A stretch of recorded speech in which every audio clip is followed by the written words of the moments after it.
There came a moment in my life when my own son, my whole world, turned away from me, and then I received a message that shook me to my core. Mom, don't come to our house for Christmas. My wife is against you. Today, I'm sharing the truth behind that message, the pain, the betrayal, and the lesson that changed my life forever. The message arrived on a cold December morning, the kind that made the windows fog up and the steam from my tea swirl like ghosts in the kitchen. I was standing by the counter, watching the kettle, the warmth of the mug in my hand doing little to chase away the chill. Then my phone buzzed. I didn't rush to pick it up because I've learned over the years that not every notification requires urgency. But something in my chest twisted, a familiar tightness that told me this one did. It was from my son. I picked up the phone slowly, almost reluctantly, feeling a small knot of dread twist in my stomach. I read the message, each word sinking in like a stone thrown into calm water. Don't come to our house for Christmas. My wife is against you, it's better this way. No greeting, no explanation. Just a statement of fact, cold, impersonal, erasing years of shared memories and hard-earned family traditions in one brief sentence. For a long moment, I didn't move. I didn't cry. I didn't yell. I simply sat there, the words echoing in the silence of my kitchen, the steam from the kettle forgotten, curling upward and disappearing. And then, for reasons I couldn't quite name, I smiled. Not because it didn't hurt, it did deeply. Every fiber of me ached, but this smile wasn't weakness. It was clarity. For years, I had allowed myself to be drawn into endless compromises, quiet humiliations, and subtle manipulations. I had swallowed my feelings, pushed them down, convinced myself that keeping the peace was more important than being seen or heard. But now, as I read that message, I realized something I hadn't allowed myself to see before. This wasn't sudden, and it wasn't about me alone. It was the result of years of patterns, of small slights that had grown into walls, of unspoken resentment that had festered in the spaces between us, of someone else inserting herself into the narrative of my life and slowly rewriting it. I set my mug down, uncomfortably aware that my hands were shaking slightly. I walked to the dining room window and looked out. The neighborhood was alive with Christmas lights, blinking in carefully curated harmony. Families bustled around, carrying boxes, decorating trees, the scent of pine and cinnamon drifting in through the cracked window. Laughter, warmth, and togetherness surrounded me in every direction, except for where I stood. And yet, I smiled again. For years, I had built Christmas in my home like a fortress of love. I remembered the mornings spent wrapping gifts with aching fingers, carefully folding ribbons, and hiding little surprises in places my son would find in the early hours. The nights I stayed up late, baking cookies, sewing costumes, and making sure he never went without. I remembered him running to me, a small body full of joy, calling me Mom, with pure delight in his voice. And now, that boy had grown into a man who sent messages like this. Messages meant to push me away, to control the space I had always occupied without a thought of my feelings. I reread it once more. My wife is against you. Not we decided together, not we discussed it. Just her. My presence, apparently, was a problem that had to be managed, neutralized, erased. I placed the phone face down on the table, staring at it as though it might change its mind if I gave it enough attention. For the first time in a long while, I considered that perhaps this wasn't entirely about him, either. Perhaps he had been caught in the middle of someone else's ambitions, her manipulations, her insecurities. For years, I had blamed myself. Maybe I talked too much, asked too many questions, offered advice when none was wanted. I had tried to be helpful, invisible, quiet, kind. Nothing had been enough. I walked slowly into the living room and looked at the old photograph on the wall. My son at 10, missing two front teeth, his arms wide in the middle of a Christmas morning, a grin so unguarded it hurt to look at. I reached out, tracing the edge of the frame with my finger, whispering to the empty room, "When did I become someone you had to keep away?"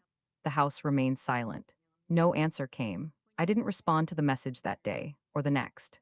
I let it sit, heavy and unanswered, because for the first time in decades, I wanted to listen to myself instead of rushing to protect everyone else's comfort. I wanted to feel my own truth before bending to anyone else's narrative. That night, lying awake in bed, I thought about the smile I had given earlier that morning. It wasn't resignation. It wasn't surrender. It was something new. Something I hadn't felt in years. It was strength. Because sometimes when someone tells you not to come, it's not rejection. It's a warning. And warnings, I realized, are meant to be heard. The next morning, I woke to the soft gray light of winter filtering through the curtains. Snow had begun falling overnight, blanketing the neighborhood in a quiet that felt almost sacred. I dressed slowly, deliberately, as though moving too quickly might shatter the fragile calm I had claimed. Breakfast was a simple affair: toast, tea, and the one remaining piece of fruit from the week, but even in its simplicity, I noticed the serenity it offered. The phone sat on the kitchen counter, screen dark, waiting. I didn't touch it. I refused. This time, I was determined to reclaim my own rhythm, to reclaim my own life, even if it meant confronting the very people who had tried to erase me from it. And yet, I couldn't ignore the weight pressing on me, the mixture of worry and anticipation that tugged at my chest. Michael, my son, my child, he was caught in a storm not entirely of his making. And while I could feel my own anger and disappointment bubbling beneath the surface, I also felt a deep, aching tenderness. I wanted to protect him, to shield him from the consequences of choices he hadn't fully understood were being influenced by someone else.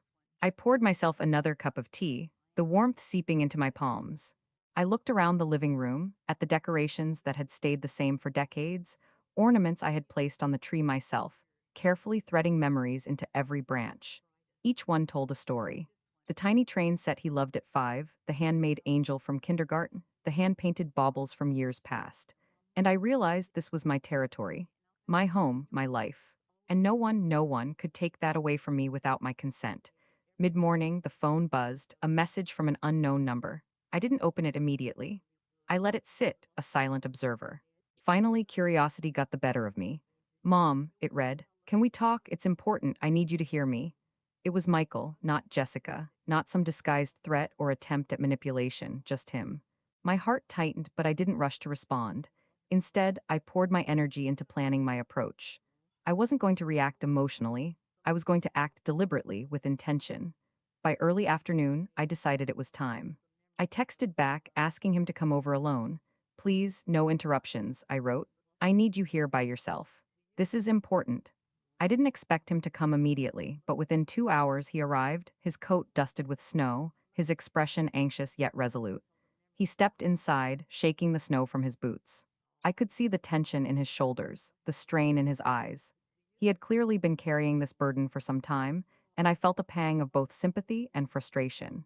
How had it come to this? How had our bond, once so simple and natural, become tangled in lies, manipulation, and fear? We sat in the living room, the faint scent of pine from the artificial garland mingling with the warmth of the heater. I gestured toward the couch. "Sit," I said quietly. "We need to talk, Michael, truly talk, no distractions, no interruptions, just us." He nodded, voice low. I don't know where to start," he admitted. His hands fidgeted in his lap, an old nervous habit he had never outgrown. I recognized it instantly, the same way I had recognized the flicker of hesitation in his eyes when he was a boy afraid of making a mistake. "Start anywhere," I said. "The truth, I don't need you to protect anyone else right now. Not Jessica, not anyone. Just me." And then he spoke. Slowly, cautiously, unraveling a story I had suspected but could not confirm until now. He told me about the subtle ways Jessica had isolated him, how she had intercepted calls, how she had inserted herself between us in conversations, how she had convinced him that his loyalty to me was somehow wrong. He spoke about the gifts, the holidays, the dinners that had turned into minefields. Each revelation was like a weight being lifted from my shoulders, but it was also a blade, cutting into the raw places where I had blamed myself. I had wondered if I had failed him somehow, if my love had been overbearing or misguided. But hearing it from him, the truth unfiltered, I felt a fierce mix of sorrow and vindication. "You're my mother," he said finally, voice breaking.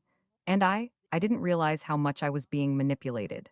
I thought I was doing the right thing, protecting my marriage. But I see now, I was letting someone else rewrite our story. I reached out, placing a hand gently on his.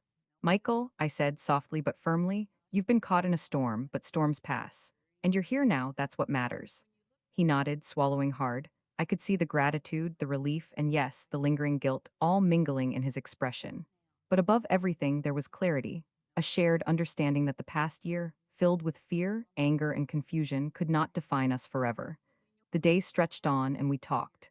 Not about the holidays, not about Jessica, but about us, about memories, about love, about mistakes and forgiveness.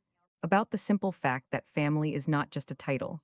It's a responsibility, a choice, and a bond that survives when honesty prevails over deception. By the time he left that evening, snow falling heavier outside, I felt something I hadn't felt in months. Peace and a cautious optimism, fragile but real, that maybe, just maybe, we could reclaim what had been lost. The following morning, the house felt different. Still the same structure of walls and furniture, but the atmosphere lighter, freer. It was as if the weight of lies and manipulation that had once hung over us had begun to lift. I moved through the rooms with purpose, tidying, adjusting, reclaiming my space in a quiet, deliberate ritual. Every item placed in its proper spot felt like a small victory, a tangible assertion that my life, my home, my memories belonged to me. Michael called shortly after breakfast. His voice was steadier than the day before, less haunted by doubt. "Mom, I've been thinking," he said. "We need a plan. I can't just let her keep having influence over me." Over us? I nodded, sensing the shift in him, the awakening of self-preservation that had been buried under months of emotional manipulation. I suggested he take the day to pack some personal items, make a list of everything he might need for a temporary move. Not because I wanted him gone, but because distance was sometimes necessary to reclaim clarity. He agreed hesitantly, as though each step away from Jessica felt like both betrayal and liberation. While he packed, I reviewed the notes I had taken during my late night research, the legal documents outlining tenant rights, property law, and eviction procedures. I had learned enough to understand that timing was critical. Jessica had already attempted subtle moves, renovations without permits, rearranging spaces to assert familiarity, but without proper documentation, her efforts were legally meaningless. I needed evidence. Concrete, undeniable proof. The house itself became a witness to the unraveling. Small details revealed themselves as signs of overreach. Cabinets removed without my permission, wires tampered with, doors left unlocked. Each observation, catalogued with photos and notes, felt like constructing a defensive wall. Every shred of proof was a step toward reclaiming control, a way to ensure that manipulation would not be rewarded. Michael returned in the early afternoon, carrying boxes of clothes and personal effects. His eyes met mine with gratitude, a silent acknowledgement of the bond that had endured despite everything. We moved together, silently strategizing, organizing, cataloging items. Conversation was sparse but meaningful, shared glances and subtle affirmations conveying understanding without words.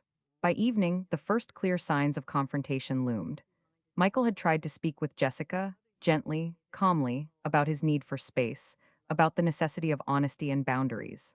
Her response had been as predictable as it was manipulative: tears, accusations, attempts at guilt.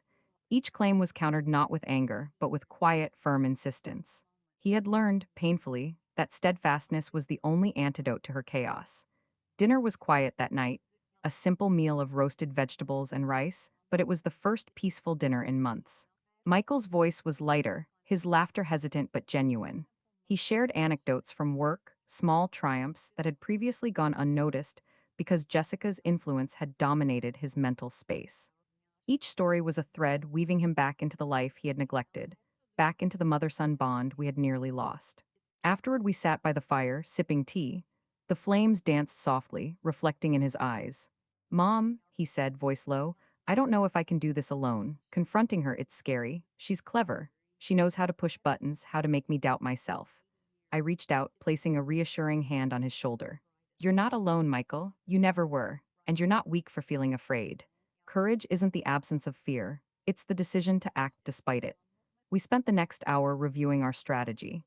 I outlined steps for legal intervention, documentation, and timing. Michael took notes, asked questions, absorbed the information with a focus that made my heart swell. He was reclaiming his autonomy, his agency. And in doing so, he was preparing to break free from the influence that had nearly consumed him. That night, after Michael had gone to his room to continue packing, I walked through the house alone. Each room bore traces of recent chaos, yet there was also potential, a sense that with deliberate action, restoration was possible. I paused by the mantel, where a photograph of Michael as a child smiled back at me. I traced the frame with my fingers, feeling the weight of love, protection, and determination. This was what I was fighting for, not vengeance. Not resentment, but the integrity of our lives, our memories, our home. Sleep came fitfully. Dreams were tangled with fragments of the past and future. Jessica's manipulations, Michael's confusion, my own determination to protect what was mine. I woke before dawn, resolute. Today would be a day of action. Today, we would begin the first steps toward reclaiming everything that had been threatened. And as I prepared breakfast, checking legal notes and photographing minor damages in preparation for potential filings, I realized something profound. This wasn't merely about eviction or about protecting property. It was about asserting boundaries, about teaching my son that love and loyalty don't require submission to deceit, about standing tall in the face of manipulation and refusing to be diminished. I poured a cup of tea, its warmth grounding me. Outside, the snow had thickened, muffling the world in white silence. The storm had not yet passed, but I knew this. We were ready. And readiness, I reminded myself, was the first step toward victory. By mid-morning, the house felt charged with a quiet anticipation. Michael had finished packing most of his personal items into boxes and bags. The living room was a scatter of clothes, books, and mementos from years of shared life. Yet, despite the disorder, there was a sense of purpose, an energy that came from reclaiming control, from dismantling the influence that Jessica had exerted over him. We reviewed the documentation again. Photos of the minor property damage she had caused, copies of the notices sent, records of her unpermitted renovations. Each piece of paper was a small arrow pointing toward clarity and justice. I watched Michael as he flipped through the evidence, his jaw tight, his eyes focused. It was the first time in months he looked truly awake, truly aware of the reality he had been navigating blindly. Then the first call came. It was Jessica. I didn't answer, but Michael did. I heard the tension in his voice, a mixture of irritation and restraint. I told you, Jessica, he said. I need space. We're sorting things out. Please respect that. There was a pause, then a string of murmured protests from her side. Michael held the line with remarkable composure. When he hung up, he exhaled slowly, visibly relieved. She won't stop, he admitted, shaking his head. She keeps trying to twist everything. She says I'm abandoning her, that I'm turning against her, but I can't. I won't. I reached out, squeezing his shoulder gently. Good, you're doing the right thing. Boundaries are hard but necessary. She's testing you to see if she still has control. She doesn't. Around noon, I called Patricia Henderson, my attorney. We're ready, I said firmly. I want to file the eviction today before she tries any more stunts. She's already been given the proper notices and I've documented everything. Let's proceed. Patricia's calm, confident voice reassured me. We'll handle it. Evidence is on your side. She can't argue against documented property damage or lack of permits. We'll ensure the process is airtight. Lunch was quiet. Michael had a sandwich, but his mind was clearly elsewhere. I could see it in the way he stared out the window, his fingers drumming against the table. Mom, he said finally, voice low, what if she tries to fight this in court? What if she does something drastic? I met his gaze, steady and unwavering. Then we respond calmly. We don't rise to provocation. That's how she's kept you off balance all this time, emotionally, mentally. We will not give her that power. By mid-afternoon, we heard the first signs of her approach. A car pulling into the driveway, the subtle crunch of tires over gravel. Michael's shoulders tensed. She's here, he murmured. I stood, moving beside him. The moment was delicate, precarious. I wanted to assert authority without inciting panic, to maintain calm in a situation she had long thrived on destabilizing. Jessica arrived, radiant with feigned innocence, her smile tight and calculating. She stepped onto the porch as if she owned the space, as if the house itself had welcomed her. I remained seated, calm, unflinching. Michael carried the boxes closer to the door. Jessica's eyes flicked between us, confusion and annoyance warring with her usual confidence. Michael, darling, we need to talk, she began, voice syrupy, practiced. I cut in, gently but firmly. Jessica, you've been given proper notice. We are following legal procedures. It's time for you to leave. Her smile faltered slightly. Leave, I live here. This is my home too. I shook my head, calm but resolute. No, this property is mine. You have had sufficient notice. Your tenancy has ended. Please vacate. She glanced at Michael as if to win him over, but his stance was different now, confident, grounded. Mom's right, he said firmly. You need to leave. I can't keep being manipulated. I won't. Jessica's lips pressed into a thin line. She inhaled sharply, fury bubbling beneath the surface, but she said nothing. Her eyes flicked back and forth between us, trying to find a crack, an opening, some hint of submission. There was none. We stood silently as she gathered her purse, her mask of control slipping. Each movement she made betrayed frustration, desperation, a realization that her usual tactics were failing. When she finally opened the door to leave, she hesitated, then shot one last venomous look toward me. You'll regret this, she spat. Both of you will regret it. Michael closed the door behind her. He exhaled audibly, a mixture of relief and disbelief. It's done, he whispered. I put an arm around his shoulder. It is, and you stood firm, you took back control. You didn't let her manipulation win. For the first time in months, the house felt lighter. Not because Jessica had left, but because truth had returned, and with it, the power to enforce boundaries.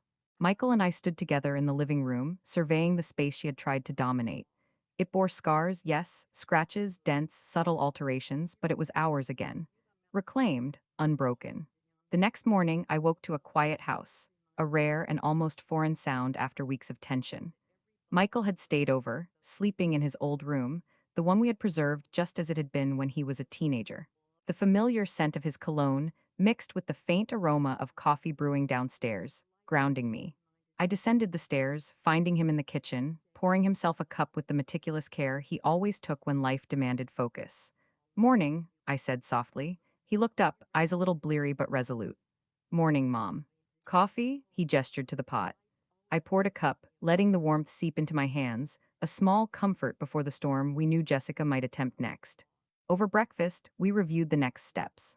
Eviction enforcement was scheduled for the afternoon, and Patricia had confirmed that the sheriff's deputies would arrive promptly to ensure the law was followed. I noticed Michael's hands trembling slightly as he sipped his coffee. You okay? I asked. He nodded, but his jaw tightened. I'm just nervous. Not about the eviction itself, but about how she'll react. She's unpredictable. I reached across the table, placing a reassuring hand over his. She'll react, but we're prepared. We have every document, every photo, every notice in order. You won't be alone in this, Michael. We face it together. By early afternoon, a distant hum of engines and the occasional chirp of tires alerted us to the arrival of the deputies. I felt a strange mixture of relief and apprehension. Relief that the law was on our side, apprehension because Jessica was still a wild card. Michael and I went outside to meet them. The deputies were professional, no nonsense, and their presence lent a tangible sense of authority to what could have otherwise escalated into chaos.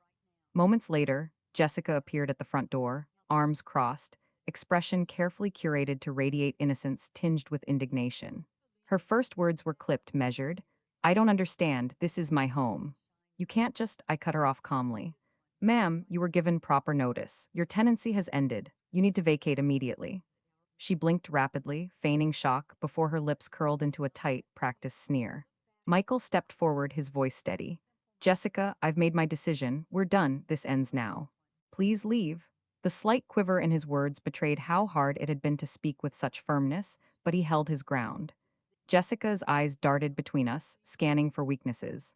Finding none, she inhaled sharply, her shoulders rigid with anger, then launched into a tirade filled with accusations, manipulation, and threats.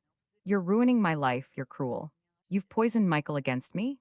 Her voice rose with each word, yet the deputies remained unmoved, observing her but taking no sides. I remained calm, quiet, letting the law enforce our position. Jessica, I said, my tone soft but unwavering, you've had multiple notices, and we have all documentation ready. Please vacate. She spat the words back at me venomously, then, realizing resistance was futile, began gathering her few remaining belongings. Michael and I watched silently, each item she collected a symbolic undoing of her presence in our lives. The deputies guided her toward the door gently but firmly. This is your last chance, one said calmly, and she finally stepped out, muttering curses under her breath. The door closed behind her, leaving us with a mixture of relief and lingering tension. After the deputies left, Michael sank into the living room couch, head in his hands. It's over, I whispered, sitting beside him. He shook his head slowly. It doesn't feel real. All this time, I thought I was protecting her, supporting her. I didn't see it. I let her manipulate me. I reached over, squeezing his shoulder. The important thing is that you see it now, and you acted despite the fear and confusion. That's strength, Michael, true strength. We spent the rest of the afternoon inspecting the damage. Minor scratches, a few broken fixtures, and some water stains where she had neglected maintenance. Not catastrophic, but enough to remind us of the ordeal. I began making notes for repairs and estimates, determined to restore the house to its rightful state. Michael hovered nearby, helping, asking questions, slowly regaining his footing in his own life. That evening, exhausted but resolute, we sat together at the dinner table. No words were necessary, the quiet spoke volumes. We had weathered the storm, faced the manipulations and threats, and emerged with our dignity intact. Michael finally looked at me and whispered, "Thank you, Mom, for everything." I smiled, a gentle, knowing smile. "You don't need to thank me, you found your own courage too. That's what matters." The next morning, sunlight streamed through the windows, spilling across the hardwood floors of the house that finally felt like ours again. Michael had slept in late, exhausted from the emotional roller coaster of the previous days. I wandered into the kitchen and started breakfast, the rhythm of cracking eggs and brewing coffee, bringing a sense of normalcy I hadn't realized I'd missed. The house was quiet, peaceful, almost sacred in its restored order. Michael appeared in the doorway, yawning, hair mussed but eyes alert. "Morning," he said softly. I poured him a cup of coffee and placed a plate with toast and eggs in front of him. He hesitated, looking around, as though absorbing the reality that Jessica was truly gone. "It's quiet," he murmured. I nodded, a gentle smile tugging at my lips. "Quiet can be good. It gives you space to think, to breathe, to rebuild." He sat, stirring sugar into his coffee, finally looking at me. "I can't believe I let it get this far," he said, voice low. "I ignored all the signs. I made excuses for her, for us." I reached across the table, placing a hand on his. "You're here now, and that's what matters. Recognition comes first and then action. You've done both." Michael exhaled sharply, letting some tension escape. "I feel like I've been in a fog. Everything with her, her words, her tears, her anger, it twisted how I saw you, and I believed it." I nodded, my chest tight with empathy. "Manipulation is subtle, Michael. It works in layers. The important thing is that you've seen through it and you're reclaiming yourself. That's all anyone can do, see the truth and act." He smiled faintly, almost shyly. "I want to start making amends, not just for what happened with you, but for everything I let slide. I need to be honest with myself and those around me." We spent the morning going through the house, room by room, making a list of repairs. Michael was careful, methodical, asking questions about materials, labor, and costs. Each decision was deliberate, a conscious choice to restore not just the physical space, but the integrity of our family life. I felt pride swelling quietly in my chest. This was the son I had raised. Thoughtful, responsible, courageous in ways that didn't always involve grand gestures but quiet determination. Later, Margaret stopped by, carrying a small tray of baked goods. "I heard the news," she said gently. "How are you holding up?" I smiled, thankful for her presence. "Better, stronger, finally free from the tension she brought into our lives." Margaret nodded knowingly. "Freedom feels strange at first, doesn't it? But you'll adjust, you'll thrive." We shared tea and conversation, talking about mundane things, neighborhood gossip, and future plans. The normalcy was healing in a way that confrontation never could be. By afternoon, Michael had started reaching out to friends he hadn't seen in months, people he had avoided while Jessica's manipulations isolated him. He called a few, apologized for being distant, and made plans to reconnect. Each call seemed to lift a weight off his shoulders, and I watched him, quietly moved. "I'm glad you're finding your footing again," I said softly. He looked at me, gratitude in his eyes. I never realized how much I missed just being part of the world without her shadow over me. That evening, as we prepared a simple dinner together, laughter returned to our kitchen. We chopped vegetables, stirred sauces, and shared small stories from our day. Michael spoke about minor victories, like reconnecting with old colleagues and discovering that some friendships had endured despite his absence.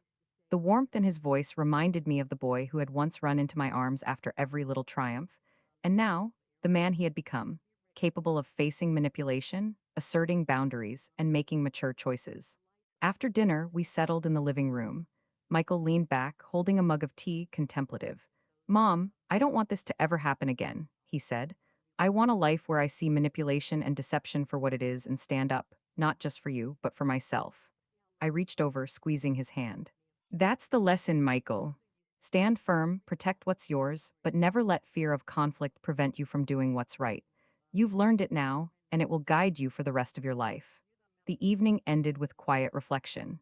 I looked around the house, at the spaces that had endured struggle, and realized that this wasn't just a house restored. It was a life rebuilt, a family reconnected, and a sense of empowerment regained. Tomorrow, the repairs would start, plans for the future would unfold, and for the first time in months, I felt like we were truly in control of our own lives. Michael's presence beside me was a comforting anchor, a reminder that love sometimes means setting boundaries, standing firm, and refusing to be manipulated. The following week, the house was filled with the sounds of construction.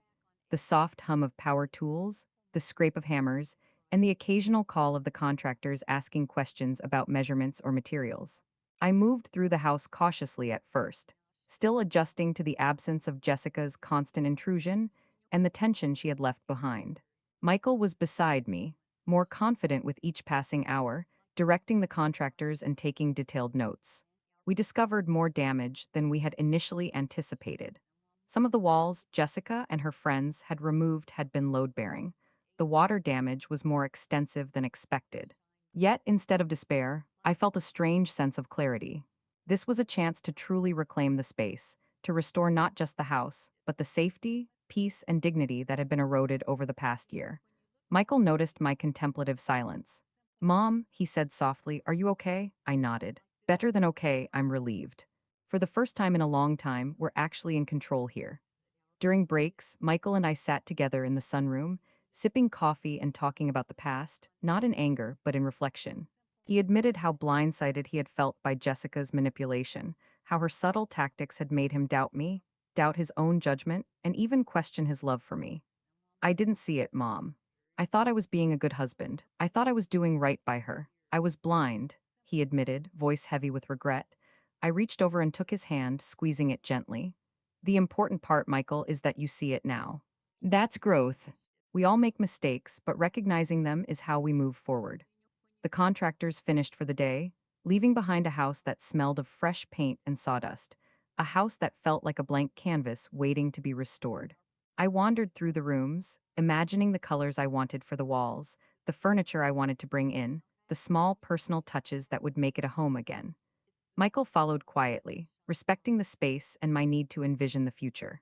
What do you want first? He asked. Which room? I smiled. The kitchen. It's always been the heart of our home, and it's where we'll start healing, literally and figuratively. That night, I went to bed with a sense of anticipation I hadn't felt in years. The nightmare of Jessica's manipulation and betrayal had finally passed, leaving in its wake a strange calm, a clear path forward. I thought about the boundaries I had set, the stand I had taken, and the lessons Michael had learned alongside me. It wasn't just about a house. It was about dignity, respect, and the strength to defend what matters. The next morning, I woke to a crisp winter sun. Snow had lightly dusted the garden, coating the roses and herbs I had tended for decades. Michael joined me with two steaming mugs of cocoa. Beautiful, isn't it? He said, his eyes reflecting the early sunlight. I nodded, savoring the moment. Yes, it's perfect. Not just the garden, the peace, the clarity. The fact that we've survived and come out stronger. He smiled, a mix of relief and pride evident on his face. I don't think I've ever appreciated you more, Mom. Not just as my mother, but as a person who stood up, who refused to let deceit control our lives. As the weeks passed, the house slowly transformed. Every wall repaired, every water stain covered, every room restored to a functional and beautiful state. Michael helped wherever he could, carrying materials, sanding surfaces, painting edges, and sometimes just sitting with me, talking quietly about life, about what had happened, and about what we wanted moving forward. He no longer seemed burdened by Jessica's shadow, no longer afraid of confrontation or guilt. He had begun to understand that love for a spouse did not mean abandoning family, that respect and honesty were the true foundations of any relationship. I also began to rebuild my personal life. Margaret invited me to more social gatherings. The book club was thriving, and the women there offered wisdom, laughter, and support. I realized how much I had isolated myself emotionally while dealing with Michael and Jessica. Now, I was rediscovering friendships, community, and the simple joy of human connection outside the confines of family drama. One evening, Michael approached me as we cleaned up after a long day of painting. Mom, can I ask you something? He said hesitantly. Of course, I replied. Are you angry? At me, at Jessica? I thought carefully. Anger is fleeting, Michael. I'm not angry. I'm aware. I'm cautious, yes, but I'm not consumed by anger. That doesn't help anyone. What matters is that we learn, we heal, and we move forward. He nodded, understanding in his eyes. I want that too. I want to be better. I want to be present, honest, and protective, not just of you, but of myself. I felt a wave of pride mixed with relief. This was the man I had raised, the man who could recognize manipulation, set boundaries, and act with integrity. Together, we had not just survived Jessica's schemes, we had begun to thrive. Weeks turned into months. The house gradually regained its rhythm and warmth. Contractors had finished most of the repairs, leaving behind a home that felt solid, safe, and undeniably mine again. I walked through the rooms, each corner a testament to resilience, a reminder of what I had endured and overcome. Michael often followed me silently, carrying small tools or boxes of supplies, helping wherever he could without hovering, allowing me the space to reclaim my home. One afternoon, as we painted the final touches in the living room, Michael paused and looked around. You know, Mom, he said, voice soft, this house, it feels like it's breathing again, like it's alive. I smiled, appreciating his words. It's not just the house, Michael, it's us. We brought life back here, our energy, our care, our boundaries. That's what makes a home. He nodded, absorbing the weight of what we had accomplished. The transformation of the house mirrored the changes in our relationship. Our conversations became more open, honest, and reflective. Michael shared his fears, regrets, and realizations about Jessica's manipulation. He admitted how he had allowed guilt and loyalty to blind him, how he had failed to see the warning signs until too late. I listened patiently, offering guidance without judgment. What matters now, I told him one evening as we sipped tea in the kitchen, is what we do moving forward. How we repair what's broken and ensure it never happens again. He nodded, a flicker of determination in his eyes. I don't ever want to feel that powerless again. I want to recognize manipulation, set boundaries, and protect what's mine without losing sight of who I am or who I care about. I felt a deep surge of pride. This was the man I had raised, not perfect, but aware, courageous, and capable of growth. Life slowly returned to normal.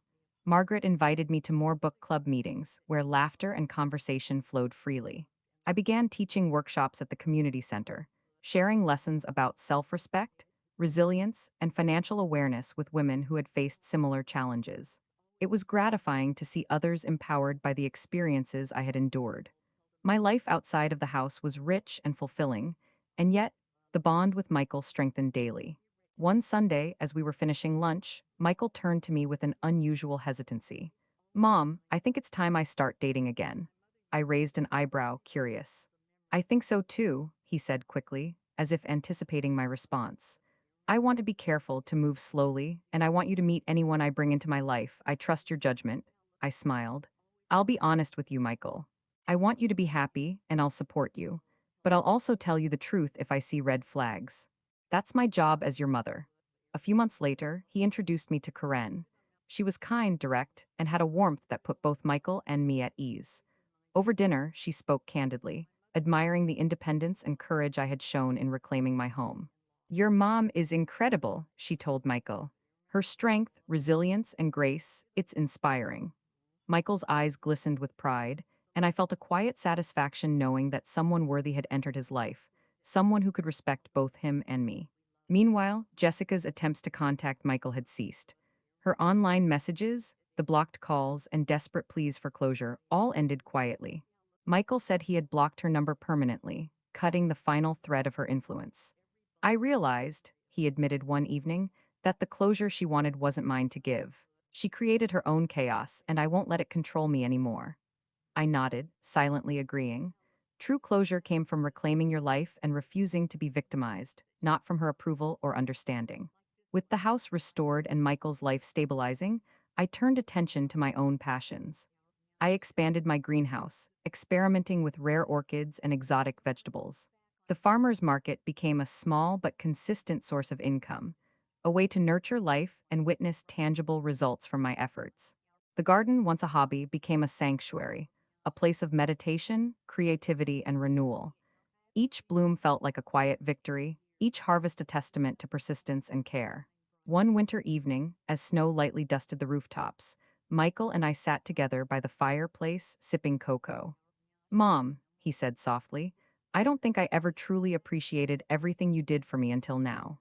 Not just the house, not just the guidance, but your strength in standing up, in not giving in to fear or manipulation. I placed a hand on his shoulder. You are the person you are because you've experienced and learned. And because I never gave up on you, Michael. That's all any mother can do, guide, protect, and love. As the flames flickered, I realized something profound. The years of struggle, betrayal, and fear had shaped not just the house, but me. I had endured manipulation, stood firm, reclaimed my dignity, and nurtured my relationship with Michael. More than surviving Jessica's schemes, I had created a life of purpose, independence, and connection, a life that was authentically mine. Spring arrived, and with it, new beginnings. The house was no longer just a structure.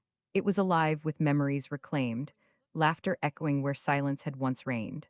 Michael and I had settled into a rhythm that felt natural, comfortable, and healing. The bond we had rebuilt was no longer tentative. It was solid, unshakable, a foundation for trust and mutual respect. He had started taking on responsibilities around the house more intentionally, not as an obligation, but as a shared investment in our lives. One afternoon, as we were pruning the rose bushes in the backyard, Michael paused, studying the blooms. Mom, I never realized how much care goes into this, how much patience. I think I understand now what you've been teaching me all these years, not just with the garden, but with life. I smiled at him, brushing dirt from my gloves. It's about attention, consistency, and respect. For the plants, for the home, for yourself, and for others. Everything grows when you nurture it correctly, Michael. The quiet wisdom of those words seemed to resonate deeply with him. He nodded thoughtfully, a rare seriousness in his eyes. I feel like I'm finally learning how to nurture things the right way. Relationships, my work, my choices, everything. It warmed me to see him grow in awareness and responsibility. I knew that the lessons of the past, the betrayal, the manipulation, the fear, had left scars, but they had also left the seeds for resilience.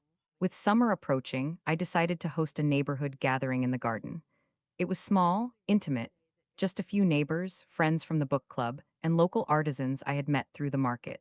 Laughter filled the air as people strolled among the orchids and vegetables, sampling fresh herbs and homemade preserves. Michael helped coordinate the event, offering guidance to the guests and ensuring everything ran smoothly. Seeing him interact with confidence, warmth, and integrity brought me immense pride. That evening, as we watched the sun set over the horizon, Michael turned to me, hesitating. Mom, I've been thinking about my life these past months, about how Jessica affected everything. I realize now that I allowed her influence because I didn't trust myself enough to stand firm. I want to change that. I want to live deliberately, with boundaries, with awareness, and with courage. I reached over, squeezing his hand. And you will, Michael. You're already on that path. Life doesn't give you lessons without purpose, and you've survived some of the harshest ones. That's strength, not weakness. Around that time, Karen began spending more weekends with us. She was thoughtful, patient, and unwavering in her integrity. Michael had grown close to her quickly, yet cautiously, never rushing, always considering the impact of his choices. I appreciated her presence, not because she replaced anyone, but because she complemented the life we were building. She treated me with respect, acknowledged the history we had endured, and celebrated the victories, however small. One afternoon, Michael came into the greenhouse, excitement in his voice. Mom, I've been thinking about a new project. Something that combines my work skills with my personal growth. I want to start a community outreach program, teaching young adults about financial literacy, personal responsibility, and recognizing manipulation. My heart swelled with pride. That's incredible, Michael. Sharing your experience, guiding others, it's exactly what you needed then and what others need now. He nodded, determination shining in his eyes. Meanwhile, my own life continued to blossom. The greenhouse became a hub of creativity and connection. I held classes, shared seeds, and mentored aspiring gardeners. People from all walks of life visited, seeking advice, inspiration, or simply a moment of peace among the blooms. The work brought me joy, purpose, and a sense of legacy that extended beyond my family or home.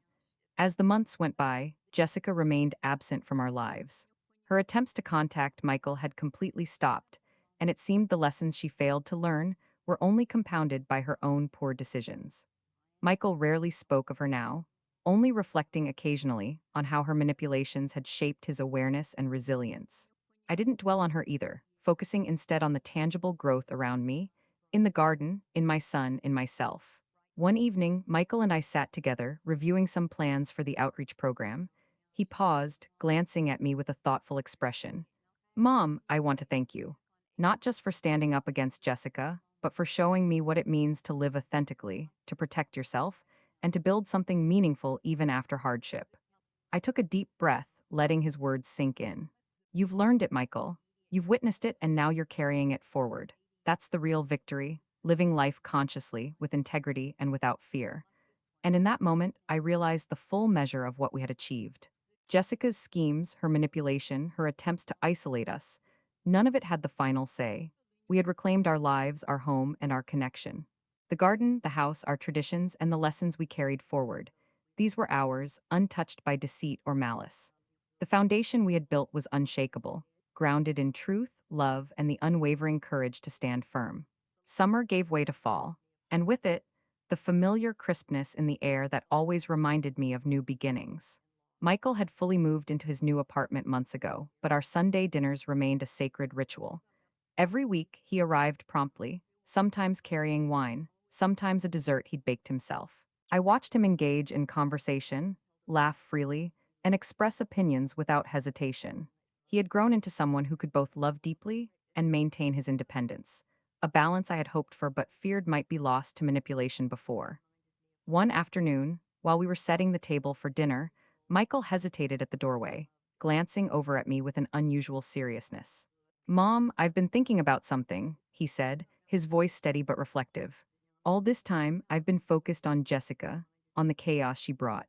But I realize I haven't fully processed my feelings about us, about our relationship before all this happened. I want to fix that not just for me, but for you too." I smiled gently, encouraging him to continue. "I know I hurt you, Mom. I sent those messages, distanced myself, let someone manipulate me away from you. I can't change the past, but I can show you now that I understand, that I care, and that I choose differently." His words touched me deeply.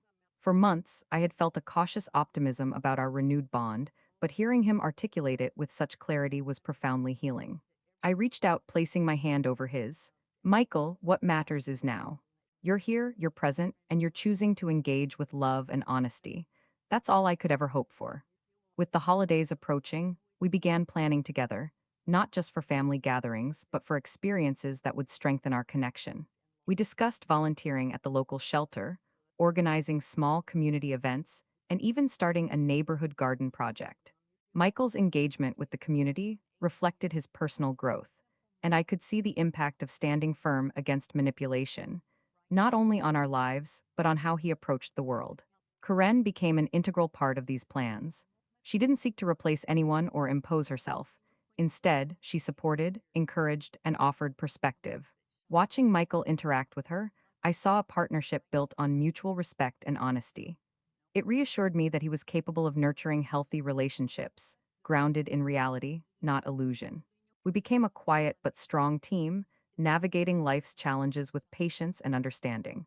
Meanwhile, my greenhouse and garden continued to flourish. The orchids were thriving, rare roses bloomed in abundance, and the vegetables provided a steady source of income and satisfaction. I found joy in sharing knowledge with others, teaching workshops, and mentoring new gardeners. The space became a haven, not just for me but for the community, an emblem of resilience, growth, and beauty born from dedication. One evening, while we were enjoying a quiet dinner, Michael spoke thoughtfully. "Mom, I've realized something important. Jessica's influence wasn't just about manipulation or deceit. It was a reflection of what I didn't understand about myself, my own boundaries, my own self-worth. I had to see the consequences clearly to learn how to protect myself and make better choices." I nodded, understanding fully. The lessons are harsh, but sometimes clarity only comes through experience. What matters is that you've grown stronger, wiser, and more aware. Not long after, I received an unexpected call from a distant relative I hadn't spoken to in years. She had heard about the difficulties Michael and I had endured and wanted to reconnect, to offer support, and to visit. I welcomed the reconnection, realizing that our regained stability allowed us to mend old relationships and form new ones. It was a reminder that standing up for yourself doesn't isolate you. It clears the path for meaningful connections built on trust. As fall deepened, Michael's outreach program gained traction. He began leading workshops on financial literacy, decision making, and recognizing toxic relationships. He shared his own experiences candidly, using the lessons he had learned to guide others. Watching him transform past pain into purpose filled me with pride and hope. I realized that our trials had not broken us. They had refined us, strengthened our bond, and illuminated the importance of discernment, courage, and resilience. And so, life unfolded with a rhythm of growth, reflection, and connection. The house, once threatened by deception, now radiated safety, warmth, and memories reclaimed. Michael and I had navigated the storm, emerging with stronger hearts, sharper minds, and an unshakable respect for boundaries. The lessons endured, the garden flourished, and we embraced a future shaped by choice, clarity, and unwavering integrity. Winter arrived quietly, coating the neighborhood in frost, yet bringing warmth into the home Michael and I had rebuilt together in spirit, if not in structure. Sunday dinners remained sacred, but we also began exploring new routines. Morning walks in the park, small weekend projects, even quiet afternoons reading together became the glue that strengthened our bond. Michael seemed more at peace, unburdened by manipulation, grounded in his choices, and open to learning from past mistakes. His growth was tangible, but the most profound changes were subtle: an ease in conversation, a patience in response, a clarity in decision making that I had longed to see. Karen, too, became a consistent presence, not overpowering or controlling, but supportive and kind. She respected the space between mother and son, while nurturing Michael's renewed confidence and independence. Watching them together reminded me that relationships could be healthy, based on communication, empathy, and shared goals, rather than coercion, guilt, or deception. I felt grateful, yet cautious, ever aware of the fragility of trust and the ease with which it could be undermined. One cold December morning, Michael brought a small package to the door. "Mom," he said, a smile tugging at his lips, "thought you'd like a little early Christmas gift." Inside was a handmade ornament, delicate and intricate, carved with our initials entwined in a heart. "I made it with Karen," he added softly, "a symbol of new beginnings, of family reclaimed, and of lessons learned." I held it close, feeling both joy and a profound sense of closure. The past year's turmoil, the betrayal, the pain, they all had a place now, acknowledged but no longer controlling our lives. As the holidays approached, I prepared for the first Christmas without Jessica looming over our plans. For the first time in years, there was no tension, no veiled threats, no fear of confrontation. Michael helped me decorate the house, untangling lights, setting ornaments on the tree, laughing as we recalled childhood memories. Each decoration held a story, a reminder of love endured and choices respected. The warmth of the home reflected more than festive cheer. It symbolized resilience, the reclaiming of dignity, and the triumph of honesty over deceit. During a quiet moment, Michael sat beside me, his voice reflective. "Mom, I've been thinking a lot about boundaries, about respect, and about the importance of recognizing manipulation before it takes root.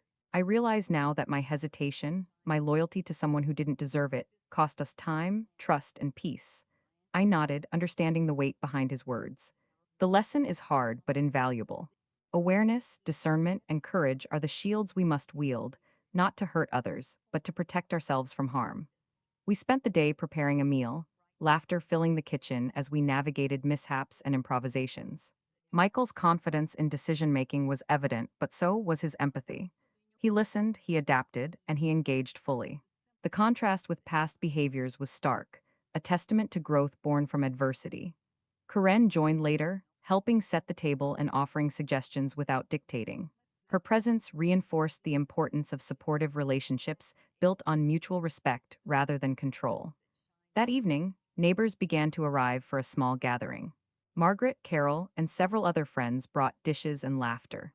Stories were shared, old memories rekindled, and a sense of community enveloped the home. It struck me how much our lives had transformed, how past pain had been converted into meaningful connection. Michael's humility, his willingness to learn, and his newfound awareness of self-worth inspired admiration from all present. Later, as the evening drew to a close, Michael and I stood in the garden, frost glittering on the edges of plants, lights twinkling in the distance. He spoke quietly, almost reverently.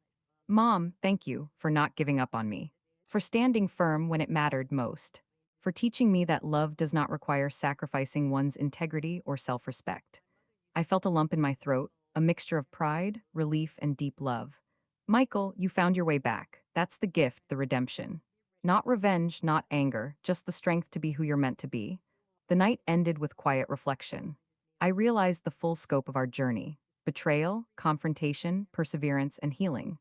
Every trial, every difficult choice had led to this moment, a reaffirmation of trust, boundaries, and family. I felt gratitude not for the absence of conflict, but for the resilience it had forged. Our bond was stronger, tempered by experience, guided by respect, and nurtured by shared commitment. As I closed the door behind the last guest, I looked around at the home, the garden, the lights, and the warmth within. I understood that standing firm, protecting what mattered, and refusing to be manipulated had not only preserved my dignity, but had restored the love and trust between my son and me. It was proof that courage, honesty, and clarity could overcome even the most insidious deceit. And in that knowledge, I felt whole, empowered, and ready for whatever life would bring next. Spring arrived with a sense of renewal, carrying soft breezes and the scent of blossoms that seemed to reflect the transformation in my life. Michael and I had settled into a rhythm that was neither forced nor fragile, a cadence of understanding, laughter, and shared moments that spoke louder than words. The house, repaired and cared for, felt like a symbol of resilience, proof that even after destruction, one could rebuild stronger, more carefully, and with intention. The lessons of the past year were tangible in every corner. The mended walls, the repaired floors, and most importantly, the renewed bond between mother and son. Michael had embraced independence fully, moving into his apartment across town and taking responsibility for his choices. His confidence was tempered with humility, and I could see that his experiences had instilled in him a deeper appreciation for integrity, loyalty, and discernment. Karen remained a supportive presence, a partner who complemented his growth without overshadowing it, and their relationship was a testament to the possibility of love that nurtures rather than manipulates. Together, they created a space of respect, honesty, and mutual encouragement, something I had longed for Michael to experience and now witnessed with relief and joy. One Saturday afternoon, we decided to visit the farmer's market, carrying baskets filled with fresh vegetables and flowers from my garden. People greeted me warmly, calling me the Orchid Lady, asking for advice, or simply sharing stories about their own gardens. I felt proud not only of the garden I had cultivated, but of the community that had grown around it. This small, simple life, rich in connection, purpose, and authenticity, was more fulfilling than any material success Jessica had promised Michael with her lies. It was real, earned through patience, care, and steadfastness. During our walk, Michael turned to me with a reflective look. Mom, I realize now that the hardest lessons sometimes come from those we trust most, but the ones we survive define us. Jessica's manipulation taught me the value of boundaries, of listening to my own instincts, and of respecting the people who truly love me. I nodded, understanding the depth of his words. And remember, I said gently, those lessons, though painful, are gifts in disguise. They give you wisdom, discernment, and the courage to protect what matters most. Evenings were now filled with quiet joy, cooking together, discussing books, planning small trips, and exploring hobbies. I built a greenhouse, expanding my collection of orchids and rare plants, sharing knowledge with neighbors and friends who visited for advice or workshops.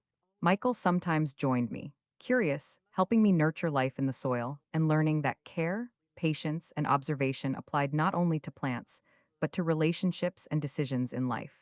These small, intentional acts became meditative, reinforcing the strength and resilience we had both developed. 2 years after the eviction, Jessica had vanished from our lives entirely. Her attempts to contact Michael had dwindled to nothing, her financial ruin and personal failures a silent reminder of the consequences of deceit and greed. I never gossiped, never relished her downfall, but I observed with quiet satisfaction that truth and justice had prevailed. Our lives were intact, our family bonds restored, and the lesson clear. Integrity and perseverance triumph over manipulation and lies. On my 68th birthday, Michael orchestrated a celebration that was simple yet profoundly meaningful. Friends, neighbors, and the small circle of women from my book club gathered in my garden. Margaret, Carol, and others shared laughter, stories, and love. Michael raised a glass, looking directly at me with pride and gratitude. To my mom, he said, who taught me that love doesn't mean losing yourself, that standing up for what's right isn't cruelty but courage, and that family is worth every fight to protect it.